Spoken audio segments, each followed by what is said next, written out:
about 150 more, just so that we have enough. So, but it's the exit ticket, so we have time for that. But they're asking that everybody do that.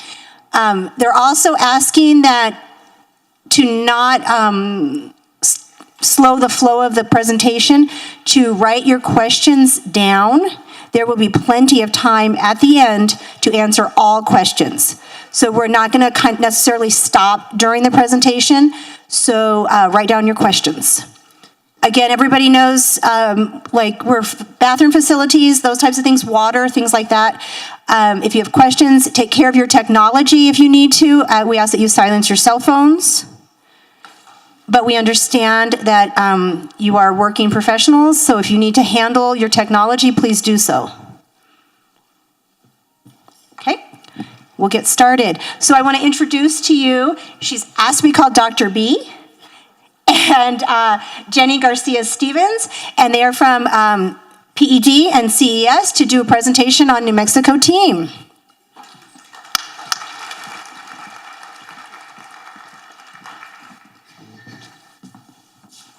Good morning, everybody. Thanks very much for having us today. I know you are exhausted.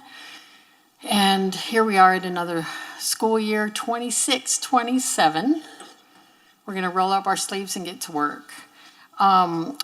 We want to make this presentation really valuable to everyone, since evaluation should be utilitarian. So that's going to be the theme. Please go to the restroom as you need to, and we're going to get you out exactly on time. We're hoping to end the presentation and have a good half hour for questions. You can use the back of your exit ticket to write your questions. So the overarching idea for the new team is depth and breadth of evaluation. If you're new, that's fantastic. If you're a veteran, you will most likely find the changes a bit underwhelming. That's the adjective that they're using. So we're not going to read you the slides. You have been through so much already in terms of professional development and the introduction. How do you eat an elephant? One bite at a time. Well, you've taken a full plate full of training so far, I've seen, and I've reviewed that. And so we want to make this more in-depth in some ways. So we are going to get started, and I'm going to introduce Jenny, and she's going to say a few words before we start. Go ahead. Hi, I'm Jenny Stevens Garcia, not Garcia Stevens, but either way, all good. I recognize a few faces out in the audience. I've been around for a long, long time. I used to work for APS back in the 80s and early 90s, and I've been at lots of different school districts, so it's been great. As Dr. B said, we're hoping this will be some new and good information just to revamp some things you've probably already gone to in your trainings, and then just clarify some things and provide examples in the different areas as far as the training and the slides go. So anyway, nice to see everybody, and I guess we're ready to go.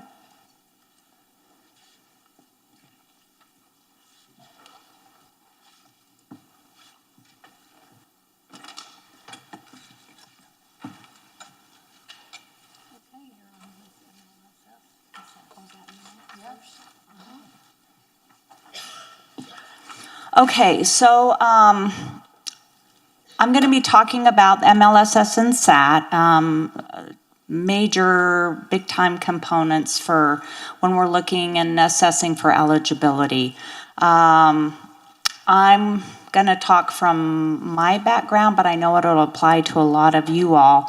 I know a lot of you test and kind of are not within that talking with the SAT person or being at a SAT meeting, so you get all the information and then you go and test. Making sure that you have the data that you need and to know what you're going to look at, what the referral questions are, is a big deal. So making sure sorry, I lost my train of thought. So when you get the SAT information, whatever interventions that they have attempted, making sure there's good data to support those interventions. If the child has met that particular goal and has good data, making sure that they're trying something else, and again, having that data to support that intervention, because I know you have to provide that within your report. Of course, MLSS now, they have sort of an explanation in the new team manual about the different layers of MLSS. The universal supports would be given to all students, and then depending on the need, they would move to layer 2 and layer 3. You can also have a child in special education for reading, but they might be receiving layer 2 supports in math. So that's an important thing to consider. I know you've already talked about some of this stuff, so I don't want to be redundant. And again, if there's any questions about that, just let me know. But again, this is such an important piece because you'll also be using this in your triangulation of data when you're looking at an eligibility, if whether the school has done their job to support this child within the classroom, and then what they've done to show that they have done that, as well as the fidelity of those interventions that is typically signed off by the principal. But these are all components, again, when you're looking at an eligibility. Did the school do their job? So what happens to evaluate the evaluation process when you don't get the information from SAT? So Dr. B said, what happens to the evaluation process if you don't get that information that you need? A good example would be like a parent request for testing. The classroom teacher doesn't have concerns. The child is doing well within the classroom. They have data to support that, but the child or the parent is wanting that evaluation. If you all end up doing that and you don't have data, you can do a SAT side by side or do those interventions as you're working on the assessment, because you can't go forward with an eligibility, or you just can't say the child's eligible without that data from the school and from the teacher. Anything else? I think that's it. Okay. I need to find the timelines.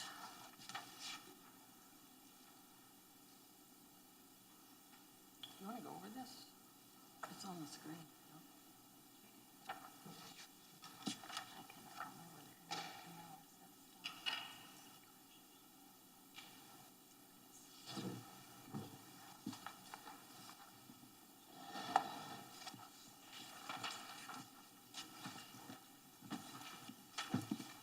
So these timelines are not new, right?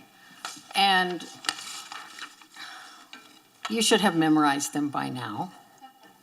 So the only thing I really want to talk about is the difference between a school day and a calendar day.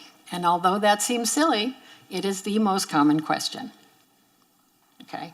So the big thing that that the team emphasizes is that if you get a request for evaluation at the very end of the year, now you've got SAT piled up. We get emails all the time at CES. We need 25 evaluations. Well, that's because the SAT referrals have just come in. So you've got that going on. And then you have the parents of, oh, I really should make a formal request, right? So you're getting something May 27th? And these timelines still apply. So you have 30 days. They're calendar days, okay? So the PWN still has to be issued. What you're gonna do, we're gonna go through that form today, and then the counting of the calendar days is 30 days. So again, you have a response time of the same basically, but you're going into the summer. So in terms of Chelsea, in terms of planning and forward planning and all those kinds of things, like right around January, you want volunteers to be able to have your EDT teams, your summer teams, right, for EDTs. So evaluation, the timeline, you have 15 school days, as you know, once the request is made to any licensed personnel.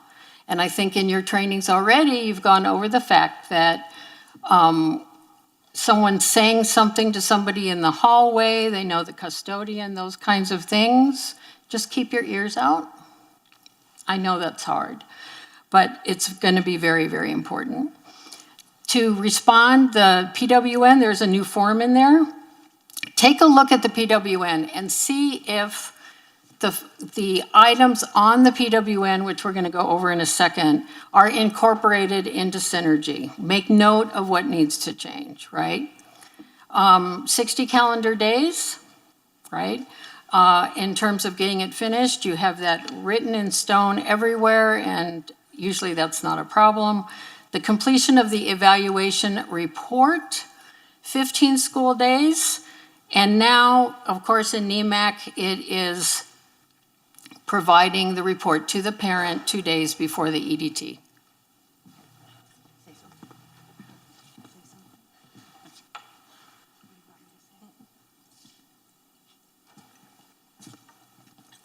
Yeah. So how hard is it to get the report to the parent 2 days before? So this is a very interesting thing that happens in all the factors that are involved in getting a diagnostic report to the parent. Number one, you've already talked to the parent in the comprehensive interviews that you've done, maybe scheduling, those kinds of things. You have a relationship with the parent, but has it been gone over, or do you release the report to the parent without going over it first? So Chelsea, what happens? What's the guideline? We typically do intro, but we want the parents to have the report whether or not we get it. Right, okay. So the reports are deficit-oriented, and the one thing that is changing across the nation is to make more strengths-based IEPs and more strengths-based meetings, okay? As a parent of a severely disabled child, I can't tell you, he's 44 now, I can't tell you how many meetings are so depressing, right?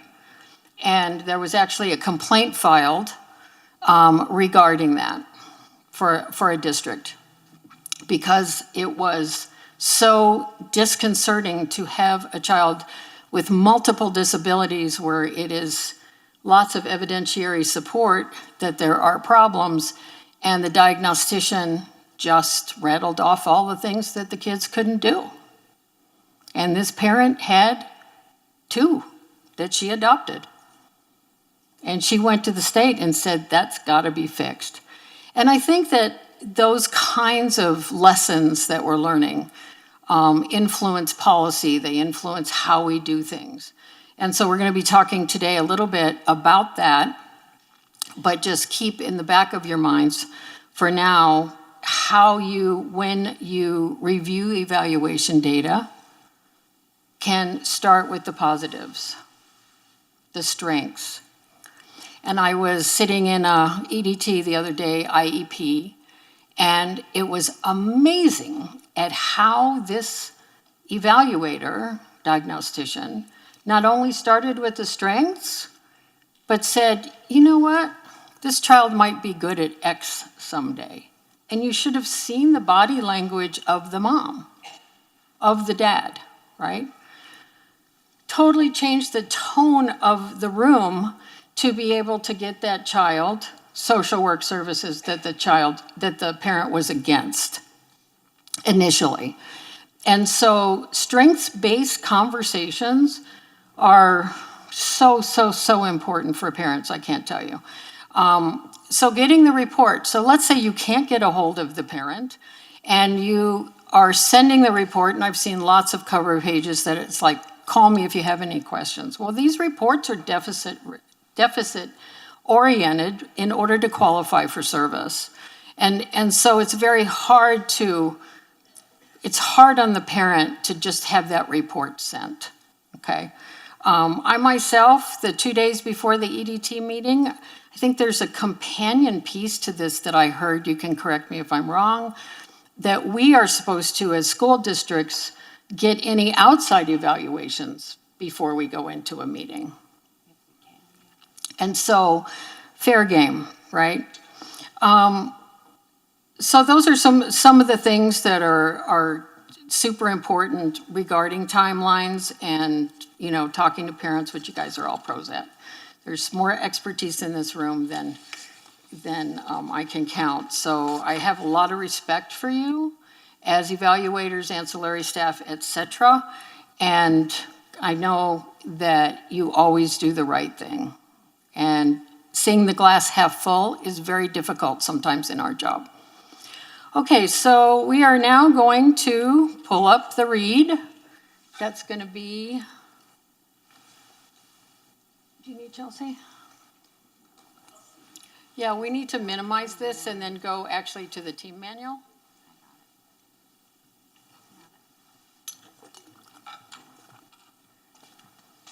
Just in case she has trouble.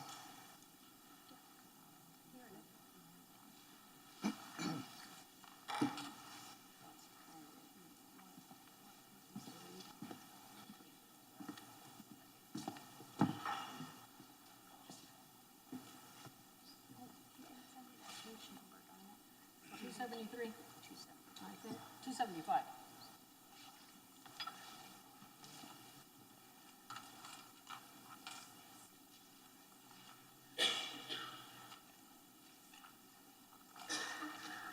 So the difference between the version 1 manual and this manual is the appendices. The appendices, D, E. So if you printed the old manual, which I did, guilty, we have for you a list from PED of those changes printed out for your convenience. So you can slip that in your old books. Wasn't that nice of us? I told them I wouldn't come unless I had that. So we needed that, right? So we have that, and Jillian will have copies just for the people that printed the old manual. But the appendices were not ready when the first trainings came out and when the first version 1, I just call it, when the draft came out. So this is super important to go over these pieces, which will guide the changes in synergy when they happen, as well as kind of getting in alignment with the most important requirements of this team. Okay, so the read, is it up? Yeah. Okay, she's getting there. Okay, it's Appendix D, I think. Okay, while she's looking. So the read, a review of existing evaluation data. We'll pull it up in a second. Y'all are familiar with the state forms, of course, because you haven't worked for APS all your lives, I'm sure. And so what makes the read utilitarian is, can you get a page number, Chelsea, on that? 283, okay. Yeah, we're talking final. We'll see if they change that descriptor later after all these trainings. So the review of evaluation data just is, what makes it so utilitarian is how it's set up. So you have the sections of your physical history, your emotional, behavioral, all those kinds of things. So it's a fantastic document for several reasons. So this is your first challenge. Please talk to your neighbor. There's nothing on the screen to see, really. We're not screen dependent today. We're more scenarios, talking about changes from the first version. This is not a look at the screen day, so you can relax. It's not going to happen. And so I'd like you to just talk to your partner, give you a minute of why the read would be valuable for initials in this format. The sections of, so just scroll down real quick for me. Next, just scroll down. Your background, keep scrolling. So she's just going to run through these: communication, behavioral, functional skills, and then there's my favorite box at the end that says other information. Okay. So take a minute.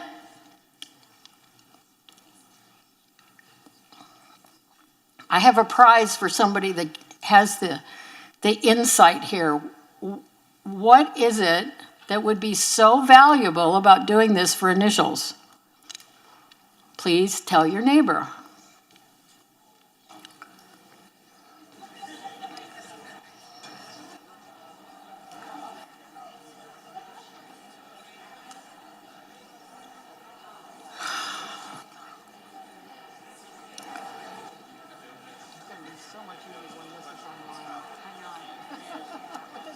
This is why we're doing this one, right? No, but, and I apologize, because I had your other ones marked to 55 for the pilot notice, and then, we didn't have the read notice. Okay. I don't want them just sitting here looking at screens.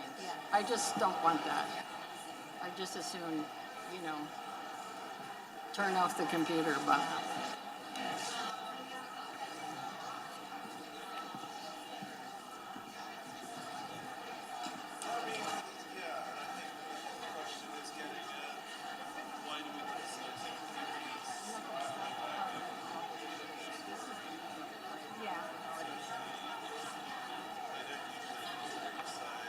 I am so dehydrated. Oh, goodness. You have a lot of hot here just from yesterday. Did you put water over here? It's right here.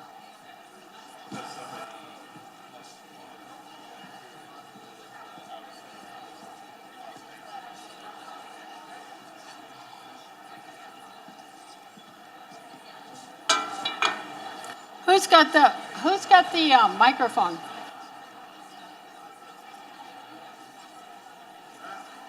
The walking around mic? That's fine. I mean, they can just shout it out, but we do have a walking around mic.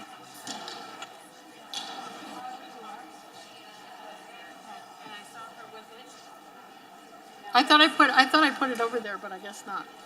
That's all right. All right. Woohoo, we found it. The lost and found mic, yeah. That's fine. We have to be very flexible. That word is actually in the New Mexico team, and so this is a day of flex. This is your last professional development, I hope, on New Mexico team. And, okay, so the read for initials, why would it be incredibly helpful? Notice the word incredibly. Okay, who's going to volunteer? Really? So we have the obvious. We have the obvious, right? Of course it's been there. Here's your background information. Okay, review of existing data. That's important for evaluators. That's obvious. What's not obvious? There's somebody that. Yeah. There's a gentleman over there to your left. Oh, good. Bridget's gonna talk. I didn't know we were going to have a mic. So you did ask for initials, and right now, early childhood does require a read during the transitions part. C to B process. That's and so fantastic. we do realize that it is beneficial, and we were able to use that data from early intervention to put it within the read in the different domain areas, identifying areas of concern. That's what you wanted? It's one of the things I wanted. Oh, yay, okay, I'm just thrilled you're doing that. Okay, and I wanted to add that she said that early childhood is a step ahead right now. It's what? We're a step ahead. You are so ahead. You are so ahead.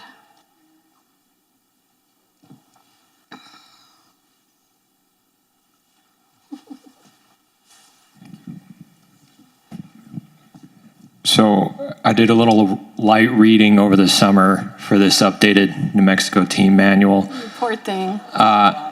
And my thoughts around the initial evaluation, when it's appropriate, so things such as like out-of-state transfers, that's a way that you can start an initial evaluation, taking in that information. Essentially, it's like evaluation planning. So as was mentioned earlier, Part C to B transitions, from preschool going into kindergarten, private evaluations.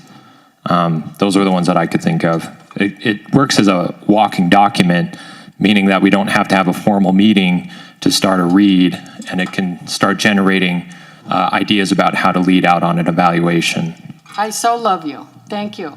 So those, do the next training. Please call on him to, when you guys get the read up for initials, which I'm hoping will be by December or something, make sure you get called on for that language, for the justification. Yes, you can do it. You did your homework over the summer.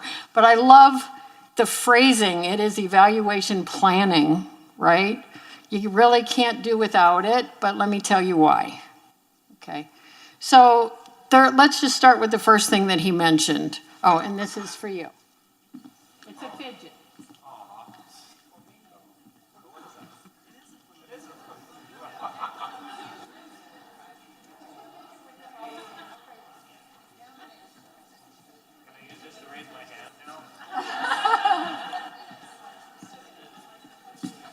Okay, let's tackle the first one. Outside evaluations coming in. Perfect. So I have a 7-page document that I developed for assessing and evaluating the evaluation. Was it within the last 3 years, right? Were there bona fide tests? Were the functional assessments done? Those kinds of things, as well as was there any teacher feedback? Were there any observations done? Those kinds of things. So we're getting autism, right? So we're getting all these outside evaluations, right?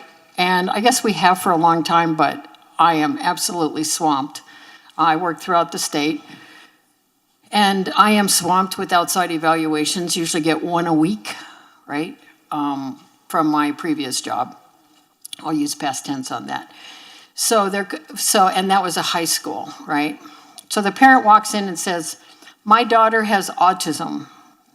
Well, the daughter is 16 years old and wants to have a diagnosis of autism, because if it's not autism, if you rule out autism, then what?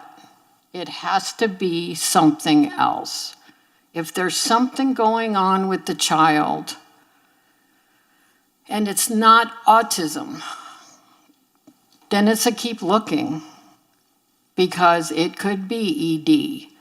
It could be OHI for extreme ADHD. It could be, in several cases, a mystery, genetic, physical condition, medical history, those kinds of things. So, looking at outside evaluations and having a criteria for them, I know most people do that, but it's very, very important as professionals and as diagnosticians, speech language, OTs, et cetera, that we start looking at and putting that information, of course, into the read, right? So, example, I was at a charter school 2 years ago, and there was just something different about this child. I'm going to call her Kayla.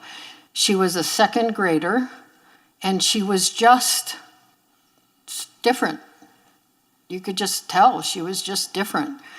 And so I got called in to do a look-see and did an autism. I said, I think we should rule out autism. And the parents were amenable because they were beside themselves with some of her behaviors. So I did an autism evaluation with the team, and we decided as a team there was no repetitive, repeated behavior, right?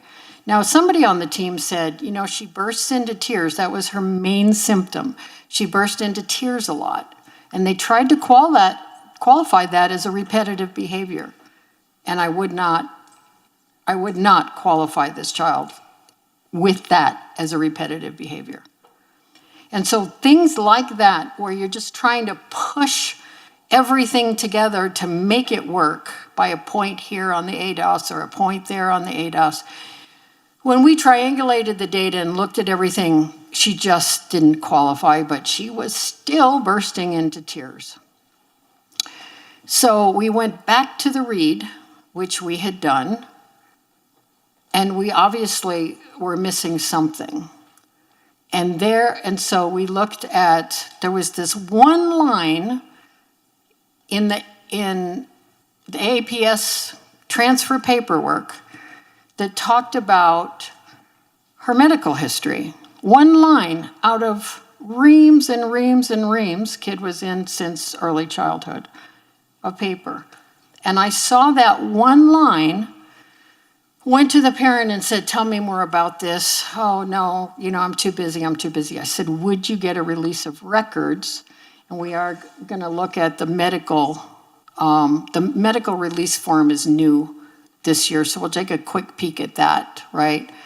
And it's fabulous. And so I said, would you get a release of records from UNMH? That took a month. So we had the EDT, we requested more information, that last box on there, need more information, right? So we complied with the 60-day timeline, we checked that box, we went back to get the records, and we had to stand there at UNM. I went with the parent because they just weren't coming in, and they weren't coming in, and they weren't coming in. And then Georgia at the front desk, she was like, oh, I can just do it for you now. Give her a piece of cake, or her chips, or her mints, and she was delighted. And that's how UNMH works. Just stand there if you can't get what you need and bring food. Not cafeteria food, mind you. It has to be outside food, preferably Trader Joe's. So we're there, we get handed a bulk of information and scour through it, take it home, read every line, and there it is. She has a chromosomal deletion syndrome right there, right? So we were able to do what? Come back to the team, add it to the triangulation of data, qualify her for what? OHI. Everybody's mouthing OHI. Good job. This child died 9 months later. But what was really interesting was that this whole medical scenario got pushed down. This child could have received more supports for, even going back to SAT, what else could have happened in the meantime, right? Just a very disjointed kind of thing. And in the record from the school district, could have been APS, could have been Las Cruces, could have been anywhere. One line was in there, and that was it. And that's what tipped me off to do the investigating, right? And so turns out she had a heart condition, but she had been given a clear bill of health most recently. So everything was just tamped down by the family. But there was just something very atypical about this kid. Now, we used to have a category called PDD-NOS, Pervasive Developmental Disorder, not otherwise specified. And that was that was kind of a bucket for a lot of things at that time, right? That we just didn't know what was going on. So late identified autism, for example, went in there. Because there used to be in the old manual, remember that? Atypical autism, right? So some of these older kids that actually do have autism, that haven't had interventions for 16 years, they went into that category, right, at that time, or just the neurodiverse children. So the read, you can just see how important it is in terms of scouring the record. Like he said, it's a live document. I know that it is started with your quality assurance people or your designees for the read, but then you get it, you have access to it. The people that are initially doing the read aren't going to catch everything. So if you're reading something in these boxes that says, you know, a minimum, he had this testing here, also start asking questions. Well, what was the attendance like? What was the behavior like? Those kinds of things. Were there any problems? And the biggest one now is, was there trauma in the family? Okay.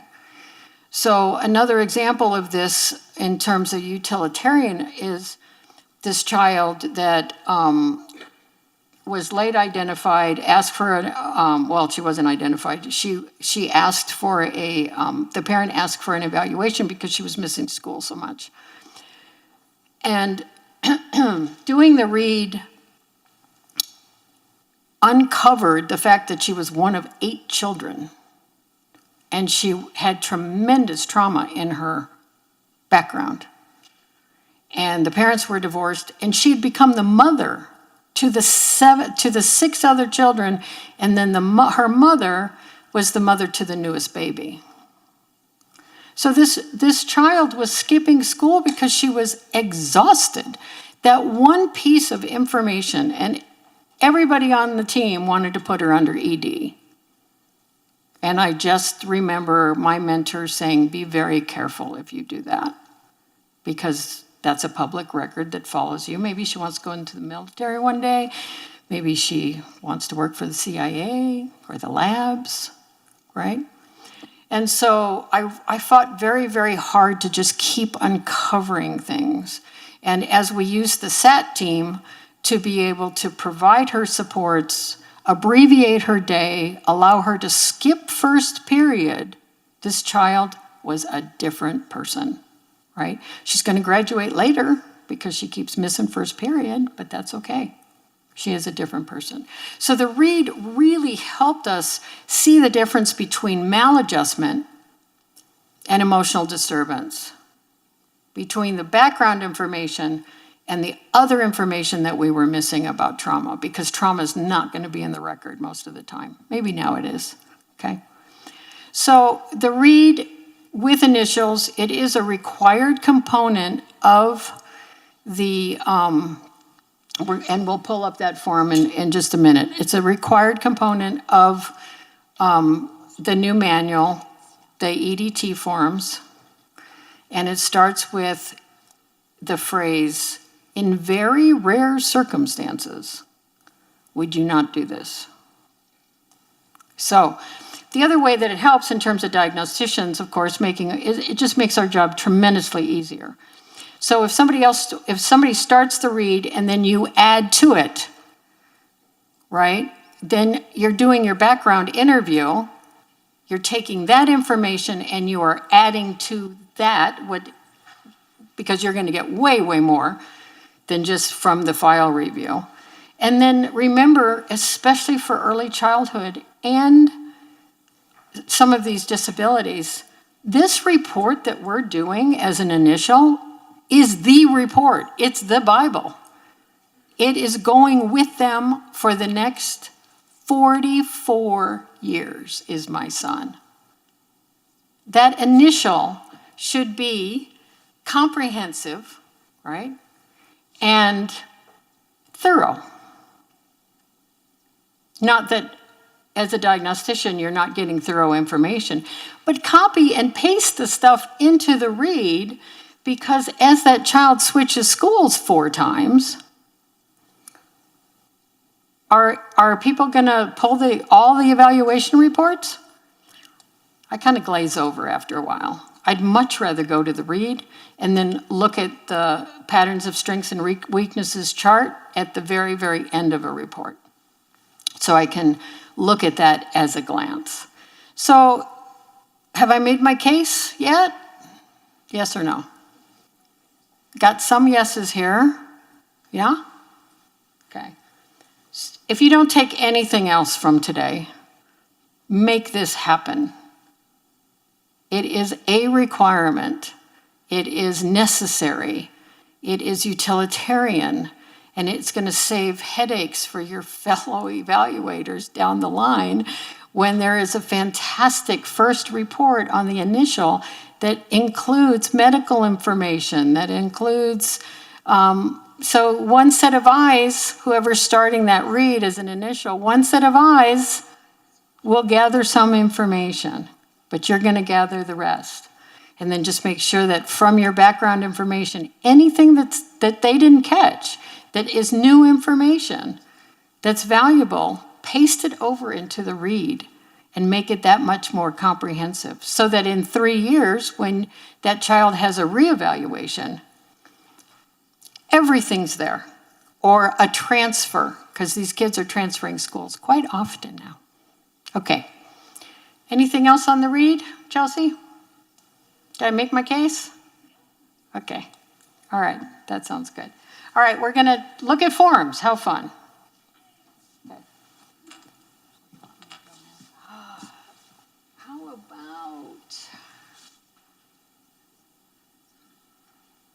How about the medical?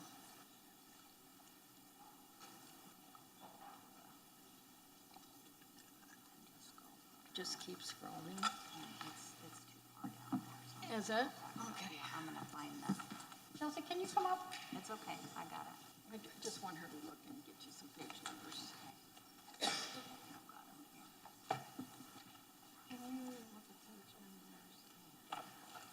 Appendix D is the medical information. I think I thought it was interactive, but it's not. No, it's not. You can do this if you want, just to maybe help, and then you can get rid of it too. So I'm going to talk about the medical form. You're going to see it on the screen in a few minutes. There are so many forms. And just like you, we just got 491 pages of stuff. So please do familiarize yourself with the medical stuff. The information on the medical is very interesting because it includes a release of information from the doctor. And it has a liability clause in there. Go to the end. So the liability clause, right? So here we are with private information. Again, you're not going to see this on the screen until it's ready, so just don't panic. It will come up, right? We're a little out of order because we can't silo this conversation. We're just trying to make it more utilitarian. So the medical information, if you have your New Mexico team in front of you on your computers, pull it up. All of you have computers. Pull up the team. So the two things that I want to point out about the medical information while it's relevant is that there's a liability clause. We are the workforce, and there is a signature on there saying that we're not liable if the information that we gather gets distributed to somebody else. So it's going to get scanned into a secure system, but sometimes parents just walk in with, in the last case, 150 pages of paperwork, right? And then what do I do with that paperwork? I scan it in, and then I try to return it to the parent, but the parent never showed up again. So then I have to text her and say, I'm shredding this, right? It's already been scanned in. So that has been addressed in the medical form, which is really fantastic. So that's one of the changes, right? Has anybody heard of functional neurological disorder, FND, yet? You have. Tell us about that. Oh, please stand up and use the mic. Hold on.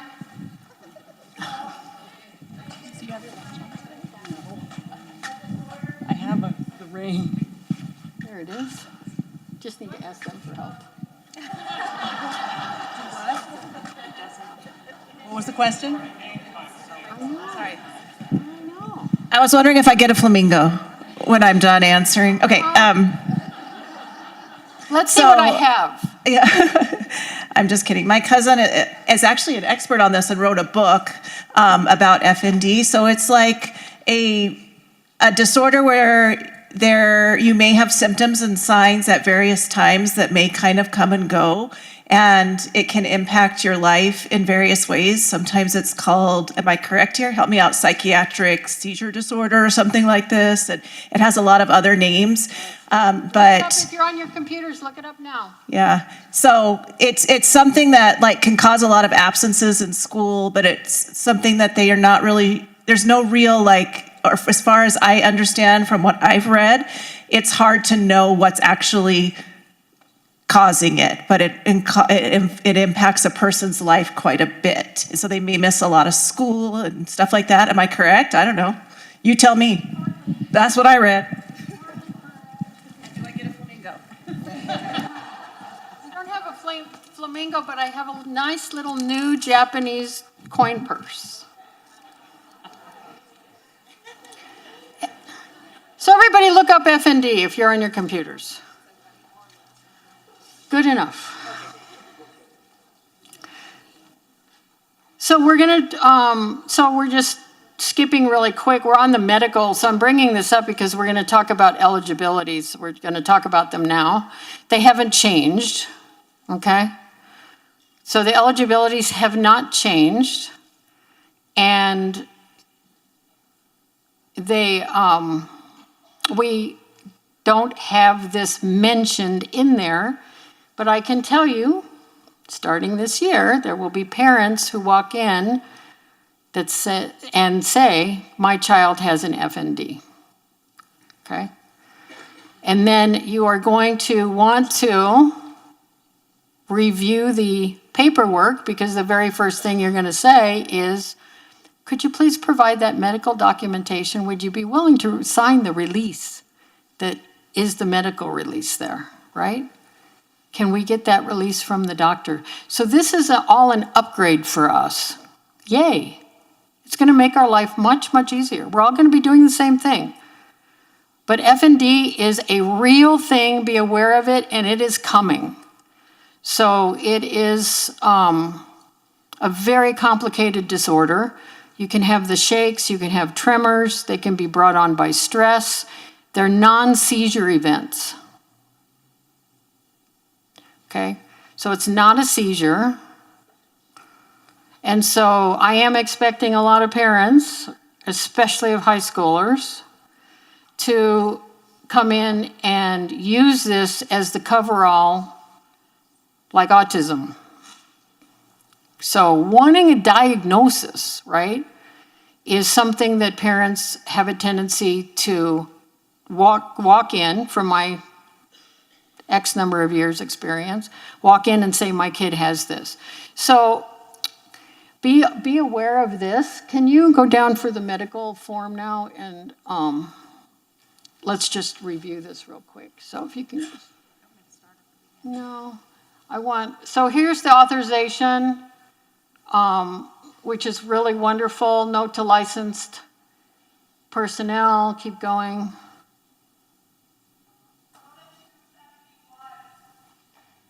And then 271 is where the liability thing is. Thank you. We're all a team here. Okay, can you scroll down for a little bit?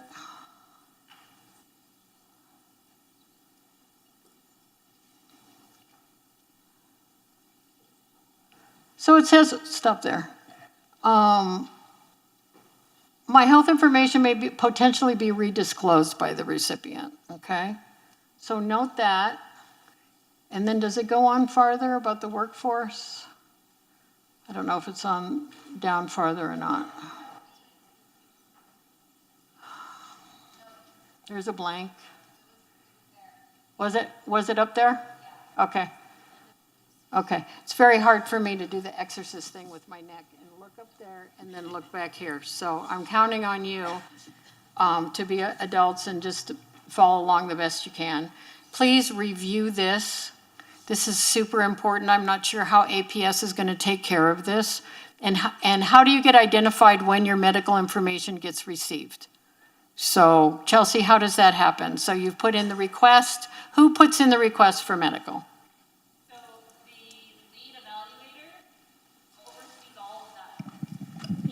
Unless it comes in like through a quad, so one of our quality assurance diags, or, oh my God. I apologize. Sorry, Denise. So medical is typically gained, and I mean, you guys can speak to this because you work with it, is typically gained through the relay if it's provided by the parent at the time or noted. And then if it doesn't come, you then are responsible for collecting it for our C2Bs or our child find ones. The same thing, it'll be provided. I always ask my parents, hey, is there any additional information, including any medical diagnoses you feel like are important? If so, I love paperwork, or I can do a medical release for you. So at the end of the day, it's the lead evaluator, but there are steps that we provide to try to get that for you to help facilitate your evaluation timeline. Okay, thank you. Okay, then, and then along with this, I hope that I know that there were visually impaired consultants working with the visually impaired to help with the eye exam, and then there's another one for hard of hearing. So that was tightened up. So that's one of the changes. So the appendices, if you printed the first book and have the first book, version 1, make sure you print all the appendices and stick them in your book or put them in a supplement, because they're all very, very important. So the medical I wanted to bring to your attention because it's pretty fantastic. All right. So what comes next?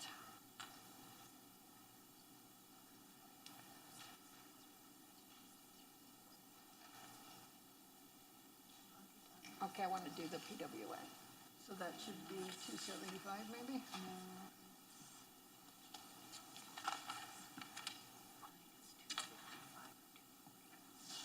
Might be, right. Okay, we're going to, now we've been talking about initials, right, and the importance of the walking document of having comprehensive evaluation for an initial. It's going to last many, many decades. The way you do that is through a read, and make sure that somehow gets started. It is a requirement, and you'll see that on some of the forms. And then we were reviewing the timelines and talking about initials, and there is a new PWN. So I want to just review that with you, because there's something on there that's kind of interesting. So we're going to pull that up. And the consents, there's new state consents, et cetera. So we're going to do this section now. So keep going.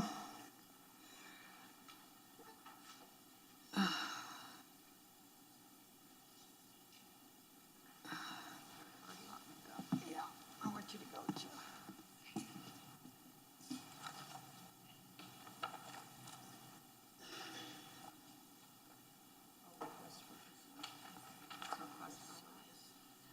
Okay. I don't know how often you reject doing an evaluation. I know that it's very scary.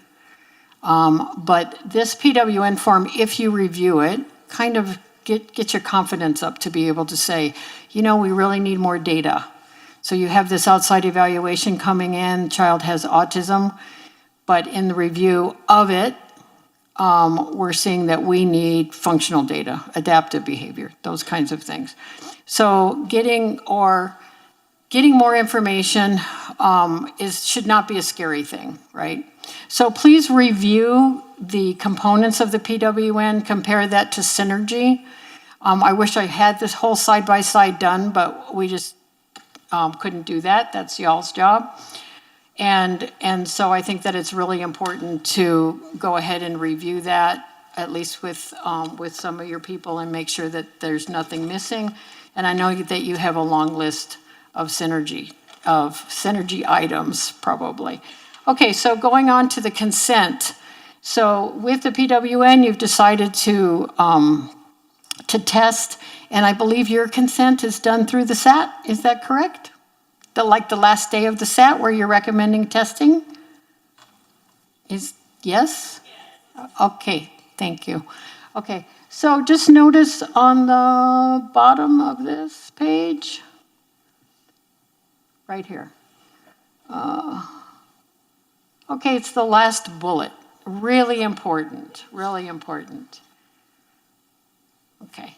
So I was working with a fabulous evaluator who's in this room, and this actually happened to us, okay? So I understand that my consent is voluntary and can be revoked at any time. If I revoke that consent, however, the consent is not retroactive, i.e. it does not negate any action from the previous consent, right? Any action that was taken, any testing that was taken. The school has an obligation to act on what has been completed, and the meeting to act on the information can be held without a parent if the school is unable to convince a parent to attend. Right, Natalie? So, very, very interesting scenario, okay? So what would you do in this case, kind of thing? And like to hear from you on this, because I was totally stumped. So child gets in trouble at school, is a high schooler, right? Gets the suspension for 14 days or more, as it turns out. Child, and the team got together after the MDR and said, you know, there's so much behavior going on here, we must be missing. Diagnosis was autism, very high IQ. And the team got together and decided that an evaluation, emotional disturbance was suspected. Okay, and so consent, the parents were notified, and consent was initially signed, right? The evaluator was just getting started, had already put in several hours doing the read, specifically for the next set of testing, and the parents revoked consent. Why? We would just have to go into assumption mode, which is not healthy, so we won't go there today. But why the parents would revoke consent with emotional disturbance is something that we run across a lot, right? Not a lot, but it does happen often. So if testing, luckily testing had not been done, but if testing had already been started, this is saying you can go ahead and review that testing, invite the parent, and if the parent refuses to show up, it's still okay to have that meeting. That's how I read that. Chelsea, is that how you read that? Natalie, is that how you read that? Where are my psychs? Erin, where are you? Erin. You're hiding, you're slouching back there. Is that how you read that, Erin? Okay, Natalie? Okay, Chelsea? Okay, super, this is big. I have never seen this before, right? So very big stuff in terms of some of the tightening up that's happening. This is an awesome thing. Gives us permission to go ahead and understand our rights as evaluators, right? Okay. What comes next? You wanna? Can I ask a clarifying question? Yeah. At that meeting, then, is there a decision being made about eligibility? No, there would not be. Where would that information go? Oh, gosh. I'm done. My job is done. I'm out of here. Have a nice day. If you understand, if you get that and can do that, everything is going back into this living document. Meeting was held here. Parent was date and time. I date and time everything. If I talk to a parent, I take that consent form and I write on it and I put the time I talked to them about that I suspect autism, right? We're going to talk about that later. And, you know, whether they agreed, they didn't agree, those kinds of things, because due process goes back 2 years, folks.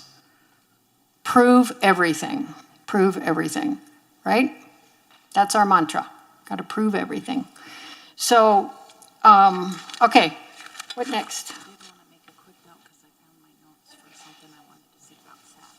Good. So sorry, I'm going to backtrack just a little bit because I found my notes. I was kind of panicking as I was up here because my brain wasn't recalling. So I just wanted to hit back on SAT again real quick, and a lot of you know this, but there's 5 ways to get to SAT. One is through a parent request. Another one is if the child has had to be been restrained 2 or more times within 30 days. Another one is if the child has a suspected disability. If the child has been retained and is being considered of being retained.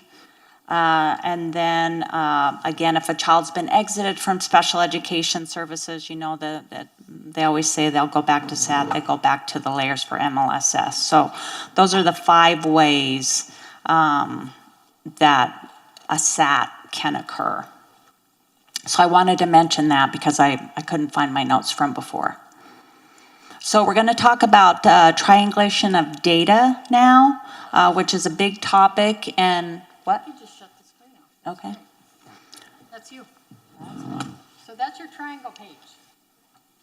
If you don't have a triangle page, there are some up here. So we are going to do an activity, but let's listen first and then have a discussion if we need to. So this is the biggie. This is looking at all the information to help us decide, is this kiddo eligible or not? So because of the triangle, there's basically 3 different areas or things that we consider, and then there's sub-things within these areas. And one is looking at observations and previous data on the child or the student. Informal assessment, so looking at benchmark testing. Let me look at my examples here.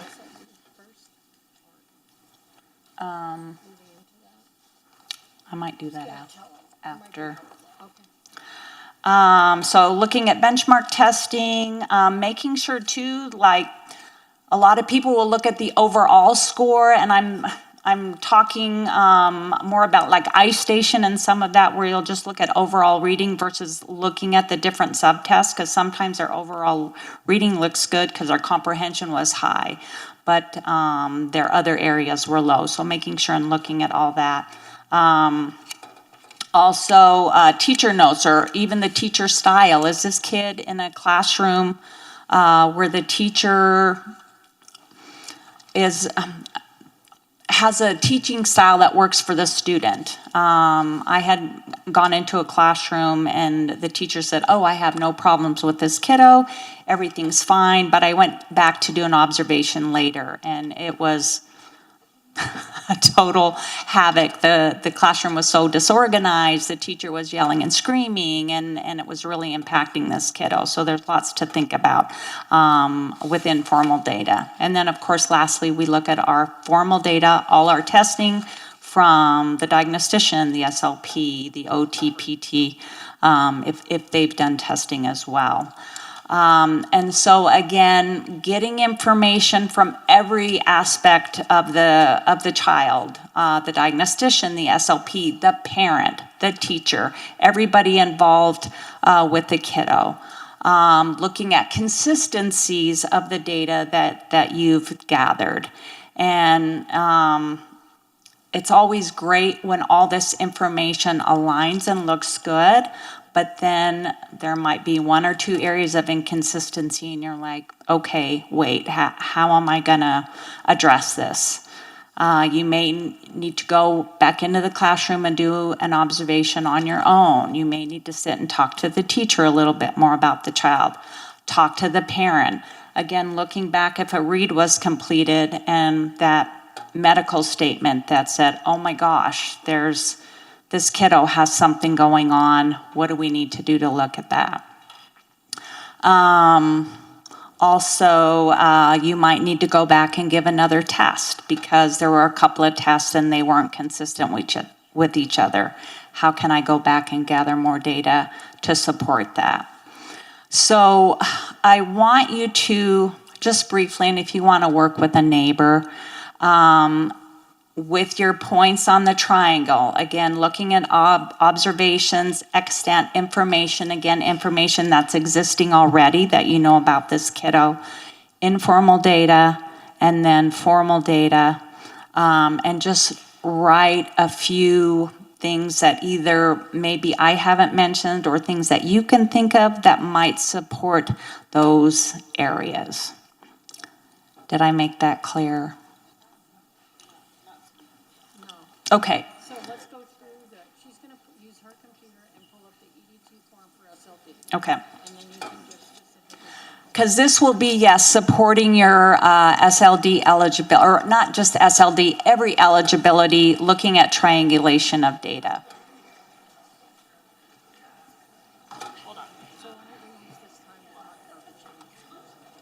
Okay.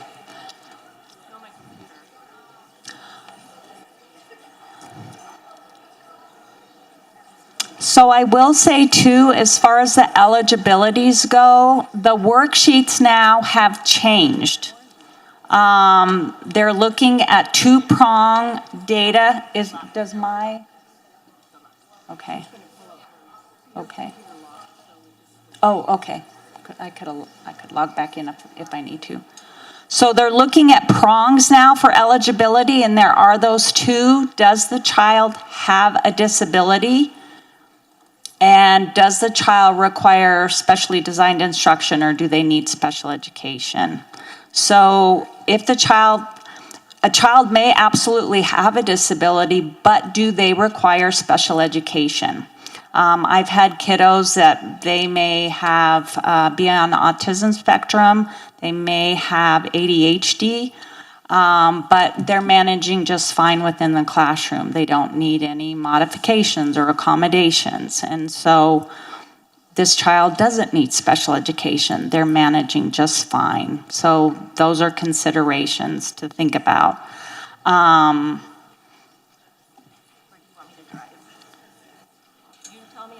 Okay, just go down to the first prong.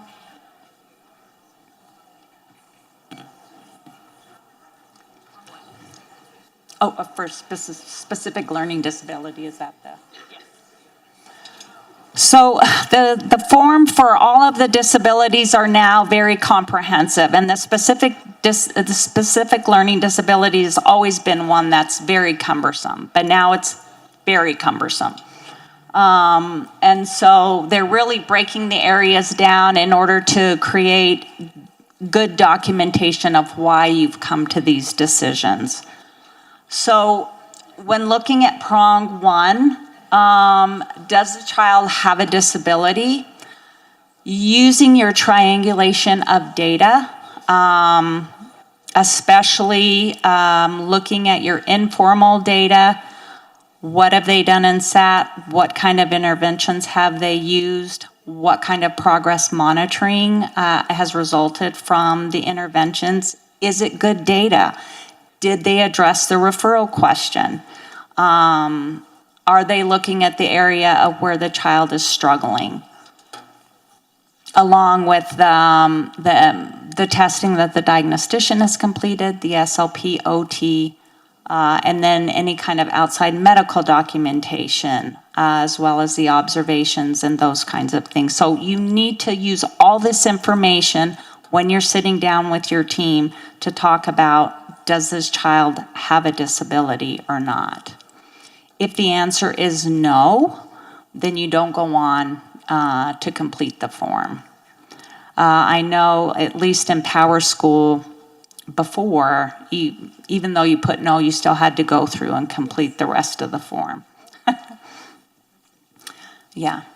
I'm just learning how to use Synergy. Our district has moved to Synergy. We used to have Power School or TyNet, so I'm still learning the ins and outs. And I know from what Chelsea said that you guys have adapted a lot of the forms that Synergy uses to accommodate a lot of these things, but that they're going to continue to evolve because of the changes in the NM team and looking at the eligibilities. If on prong one you have said yes, after all your various documentations to support why the team feels that the child has a disability, you've used your triangulation of data to support that. you go on to prong 2 and then determine, does this child, with all this information we have, require special education services? If you put no, then the child is not, won't be entitled to an individual educational plan. If you put yes, then again, there's documentation of why you think that and why you're supporting that. So this is all new. They're really making sure that you've got good information to support any eligibility. But specific learning disability is one of the ones where they've added several additional boxes that you have to consider when you're looking at this. And one of those, again, is did the school do their job? Did they do the interventions? Did they progress monitor? Did they exhaust what they could do to support this kiddo? Does the child come to school on a regular basis? I have had a kiddo where parents go to Europe every year for 2 months. They pull the child from school and they say that the child's getting tutored while they're away, but we don't know that. So they come back to school, and the child's struggling with reading, doing okay in math, but struggling with reading. So how are you going to support that after you've tested the kid and, oh yeah, they look like they have a disability, but they're not in school 2 months out of the year. So how are you going to address that?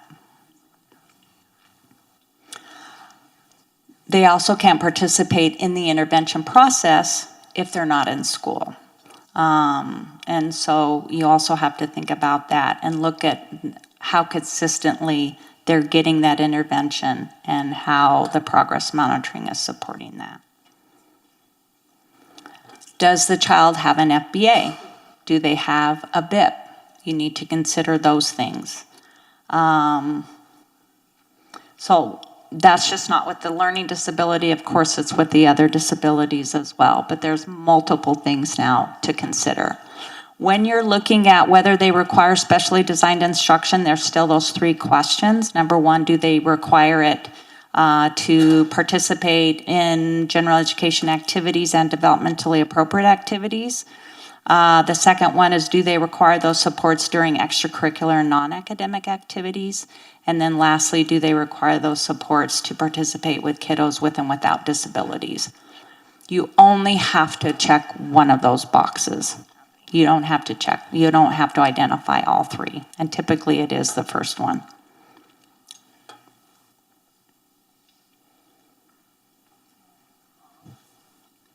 What's that? Do you want to present that? I think this is something they've seen before. Oh, yes. So I know you guys had a nice slide that they've looked at before. And is that prong 1? Oh, yes. Okay. We've got Moose. He's a 2nd grader. Okay, so you guys have this really nice slide that talks about prong 1 and looking at the different areas, again, to determine whether the kiddo qualifies with a disability. So you've got your comprehensive evaluation. That's the diagnostician, the SOP if needed, any other of the ancillary areas. Is that comprehension and comprehensive evaluation encompassing all the data from the school? Observations in a variety of settings, making sure that's all there so you have that data. Reviewing all the sources of evidence, again, everything that you can think of, cultural, linguistic. Does the child already have a medical diagnosis of some kind? And then comparing the findings to the ID and the team manual, which we just talked about. And then asking each of those eligibility questions. Does a child require special education services to make progress in those other areas that we talked about? So if yes, then go on to prong 2. Do they need special education in order to make that progress? If not, then the child may have a disability, but they don't require special education services.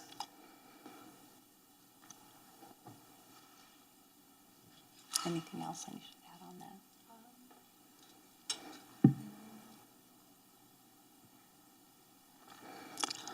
And I know a lot of us depend on, especially, I know you guys have loads and loads of kids to test, and it's easy to rely on one source of information, or we look at only our tests.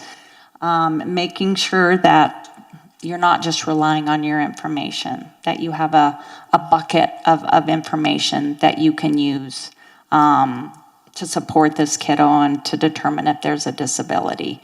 And if you don't, what do you need to do to get that?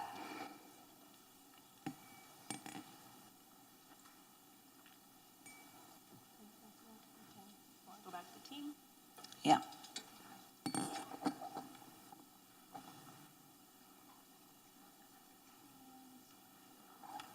Oh.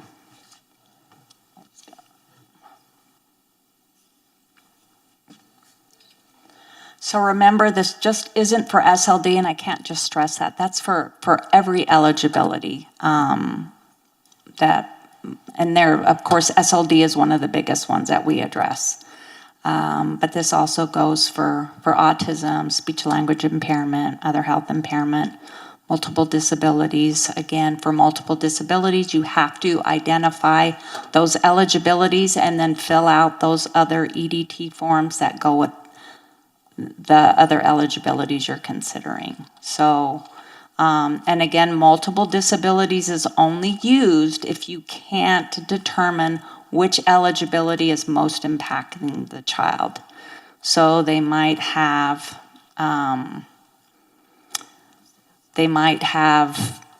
intellectual disability, they might have a hearing impairment, and some other eligibility, but you can't really decide which one is sort of the marquee eligibility. So then you would look at multiple disabilities and fill out the EDT for each of those areas.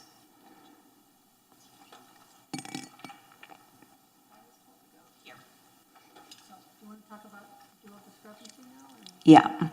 So again, you probably all know this. There is no longer, we're only using dual discrepancy. We're we're no longer using, and I'm blanking, severe discrepancy, thank you. That went away in 2023. So for dual discrepancy, and it's kind of nice now in the team manual, they've given you this grid, and they're looking, when you're looking at the different areas of achievement where a child can qualify, and looking at processing deficits that align with those academic areas where the child may be having deficits. We're now having to look at those and consider those. We always have, but they're now making it within the worksheet for SLD that you have to address these formally now and make a justification of why the working memory is impacting the child's learning. So when you're looking at any area of SLD, there's only 3 that are consistent that can apply with any of the reading, math, and writing, and that would be executive functioning, working memory, and attention. The other ones then are scattered depending on if it's orthographic processing, perceptual reasoning, any of those. It's nice that they've broken it down and how it affects the different academic areas. So we're having to consider those. And again, considering your data, that's at least a standard deviation and a half from the mean.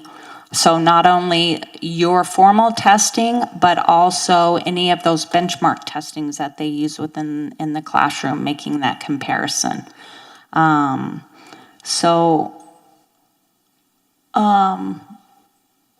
Sorry, I'm looking at the bottom part of the form. So a lot of the like speed for lexical access and some of the executive functioning, orthographic processing, those go with various tests. They're not with every processing measure that you might give.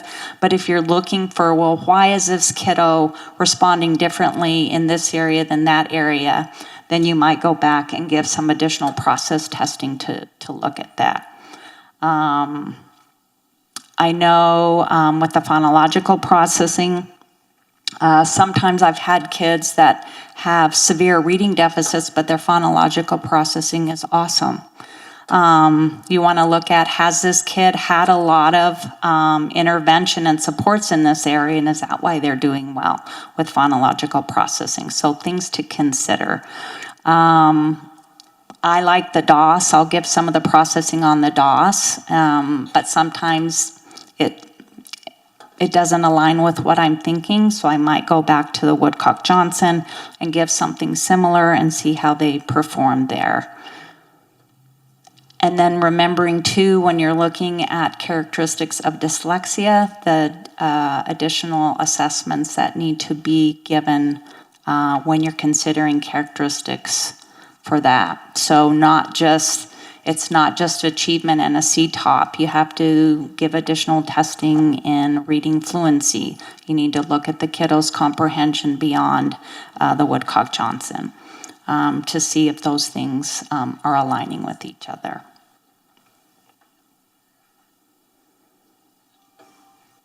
Anything else?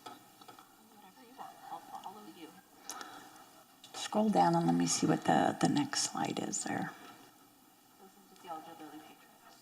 Okay, so again, having nice, good documentation. I know Synergy doesn't allow for that right now, but hopefully the forms will evolve into that. Sometimes it's good to use this as a worksheet, so when you go to the meeting and you're talking to the parent and explaining how this all works and what your thoughts are and why the child is struggling, you've got that data in front of you. Because a lot of time parents don't understand when you're just talking about it. If you can show them examples, talk about things that you saw, ask them, is this kind of what you're seeing at home? The teacher can chime in as well. And I have just found that parents say, okay, that makes sense now, I get that. And oh yeah, I see that at home. Now I know why. Because a lot of parents are looking for answers to why their kiddos are struggling. So even though you may not have this on Synergy, sometimes just using it, as I said, as a worksheet for every eligibility I think would be helpful.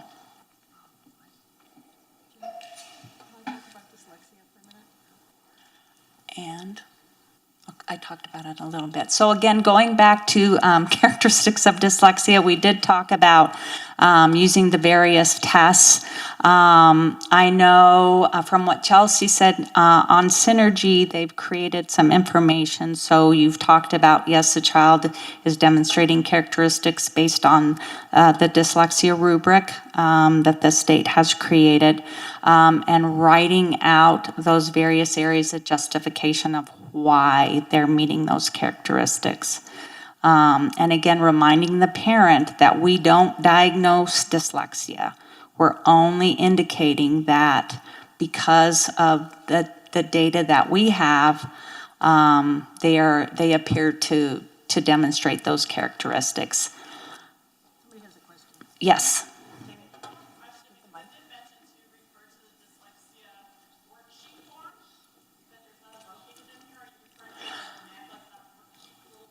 Yeah, there's a separate worksheet that is in when you go to the NM PED technical manuals. They do have it embedded in there. So remembering too, the child has to have a specific learning disability in reading or writing. Otherwise, you don't need to give those additional tests for dyslexia. They may have their learning disability, but not demonstrating characteristics of dyslexia. A parent may say, my child has dyslexia. And okay, well, that's a medical diagnosis. Dyscalculia is a medical diagnosis. Dysgraphia is a medical diagnosis.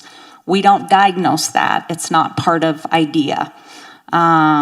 It's part of the DSM-5 criteria and say, but, you know, indicating that if the child qualifies, say in math, you know, these are some things that they'll be working on. They can create goals to address that kind of thing. But again, stressing to the parent, we do not diagnose that. We only say that they demonstrate characteristics of. I just want to talk about the Woodcock-Johnson for a minute. Okay. So I was just talking to Chelsea about what you're doing for dyslexia. And the dyslexia manual has not been updated, but I know that in the past, there have been some people from the district that were told to use it and others not to use it. And so I'm not sure where you are right now with dyslexia, but I'm sure that Chelsea will work that out. I did want to mention that the Woodcock-Johnson 5, as you probably know, electronic, I'm sure we're all thrilled about that. I'm used to the test of dyslexia that was originally put out that gave you a probability scale. The bank of testing with the Woodcock-Johnson 5 has a dyslexia bank in it and has all the subtests in it.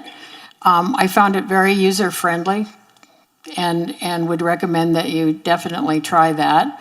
And then transfer the scores onto some type of consistent sheet that works for APS and is very utilitarian. I just summarized the dyslexia sheet myself and put it in my reports in a more readable manner, but I have all the components in there. And so I've met the letter of the law, but I don't like that chart. So that's how I was doing it. All right. So we're going to move on to, if there's nothing else, save your questions. We're going to wrap up probably within 20 minutes and then have an open forum and get you out of here. We're going to do a triangulation activity right now. And I need a volunteer, 2 volunteers to hand out the handouts. So if we could get, there's 10 chairs to a row. And if we can get those out, that would be great. Can you? Very funny. Get up the EDT form for autism. Yes.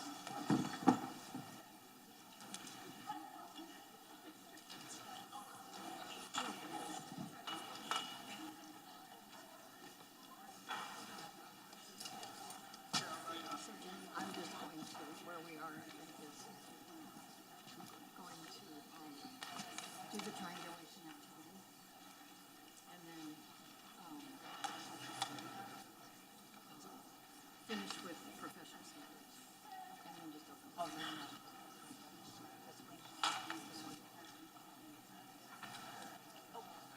Do you want to do that?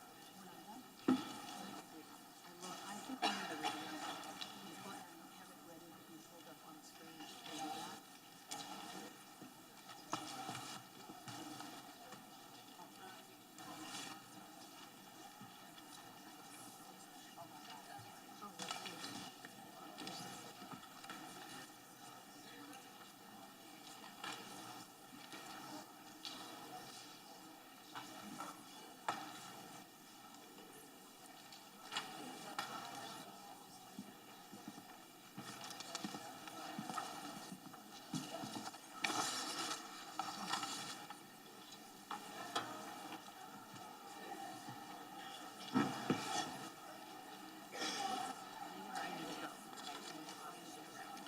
We're going to finish up from here with the professional standards piece that needs to be up there. But right now, I'm just going to dovetail into how to fill an EDT form out using triangulated data.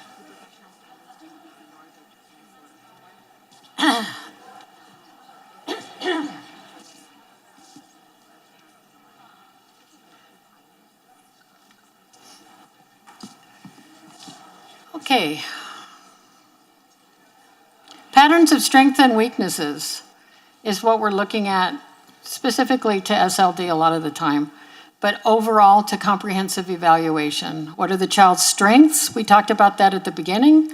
And what is unexpected? So somewhere on your paper triangle, write that phrase. What is unexpected? The unexpected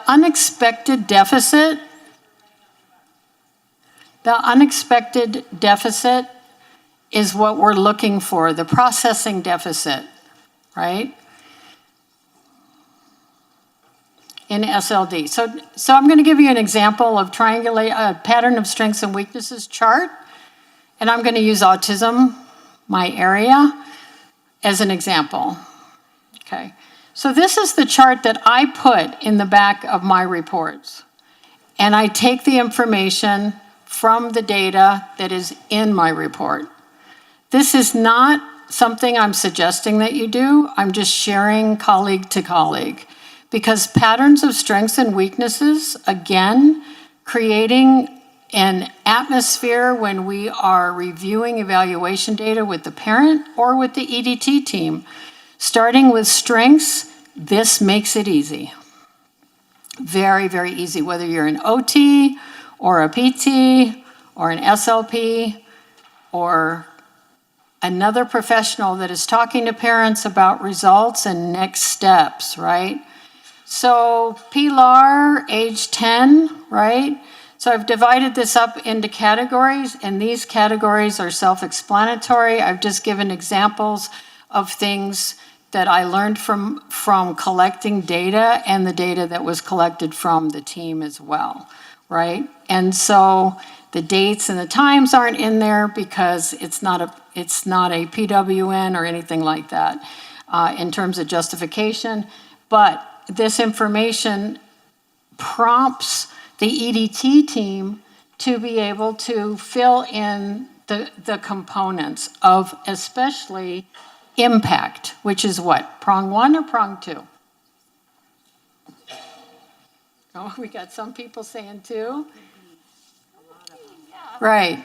So again, we're not so siloed. So where you put things, really important, but the excellent A+, EDT forms that I have seen take the evaluation summaries and the history from the reads, a history of absenteeism, a history of medical management needed, a history of behavior notified and exemplified in this way. Those things go into the EDT to show impact. So the read from 8/15/26 showed that, blah, blah, blah, blah, blah. The report, an old report could even be cited in the evaluation history, in the background information history, and cited again for impact. So especially for reevaluations, you're looking at patterns of strengths and weaknesses over time. So Dr. Edward Schultz, anybody know him? He's the guy from Midwestern State University in Wichita Falls that I studied with that came up with patterns of strengths and unexpected weaknesses. From that, we did this chart and used this chart to review with parents. It took 10 minutes. Our EDTs were no longer than 30 minutes, except, for the anomaly. And it made it very, very easy to be very strengths-based. Okay, so here we go. So on your triangle form, ready? So you're gonna take your pink form. You're gonna take your pink form. And you're gonna write examples of data that Jenny just talked about, okay? So we are going to, from the read, what are the things that you could gather from the read or the testing? Just shout them out one at a time. That would go on looking at important patterns of either, let's start with strengths, okay? So is attendance a strength? It could be. Write it down. So write attendance down on one side of the triangle. So on one side of the triangle, you are going to put, and I don't have this up here on purpose, you're going to put strengths. Let's do the strengths on the left side, okay? And let's do the patterns of weakness on the right side. So let's put attendance on the left, okay? And usually I have a smart board and I'm writing at the same time. So I'm talking to parents and I'm putting this triangle or any geometric shape that you like a house. And you're starting out with strengths, okay? So attendance, what else? What else could be a strength? Say again? Okay, behavior? Anybody else? What else? Think of a kid. Think of his strengths.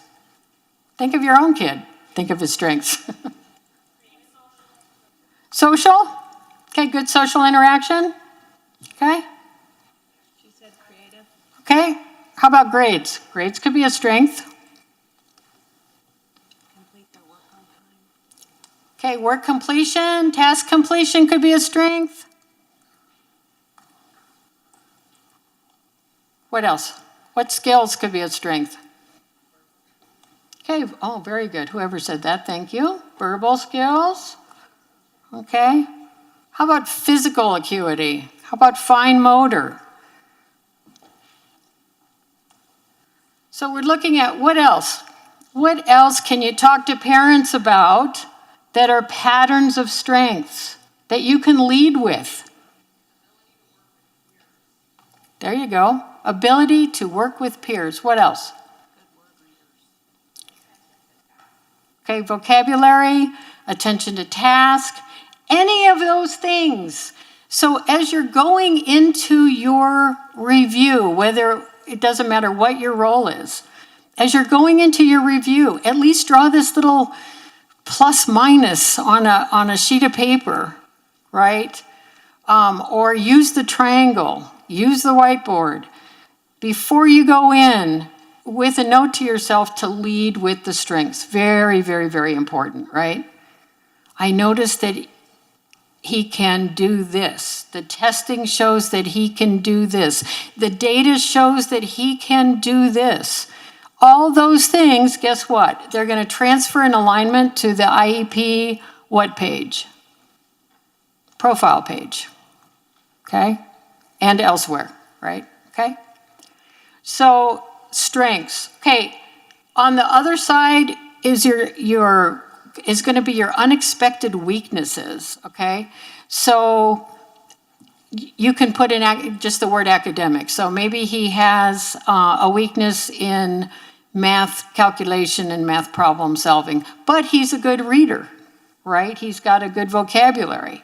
So math is his affected area, or writing is the weak area. So it's something that has to do with academics. What else are we looking for there? What area? Can I have my water, please? Water. Oh, water. Yeah, thanks. Weakness. What do we always test for, Erin?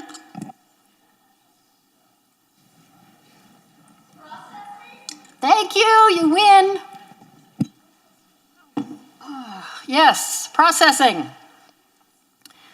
What kind of processing? So now we're looking at more than speed and memory. We're looking at, oh, we've got fluid reasoning in there. We've got short and long-term memory. Maybe there's a severe discrepancy, don't quote me on that, that evolved between short and long-term memory, okay? Processing, very, very important. My favorite is cognitive efficiency, especially for autism. So you get the picture, the positives, the unexpected areas of weakness which lead to being able to fill out your data sheet and justify your prongs and impact and lead to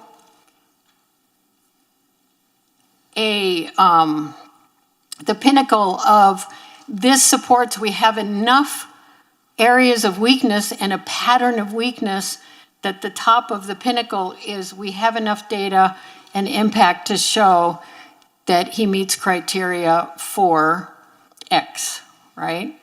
And so the idea, it's sometimes I use an umbrella with autism, I use an umbrella instead of a triangle. And if they don't meet criteria, then you're focusing on all those strengths, and he goes back to what? SAT, ML, right? And that can go in the middle of the triangle. So use your graphic the way you want to use your graphic. It does not have to be a triangle. Just use that for the whole focus on triangulation of data. Okay, so there is a worksheet that you have with a blue triangle, right? So let's take a look at autism and how that looks. So we have a child, the strengths are on the right, the achievement, the problem solving, the functional I really had to grasp for I had to see count my small change for this kiddo because his functional skills were so low. And so I divided up, he would only initiate tasks if he was getting something. So I had to just really, like I said, count pennies there to find something with the functional skills. Not a lot of strength there. Okay. So the thing about autism, the way I was trained, is that there are 3 components of autism.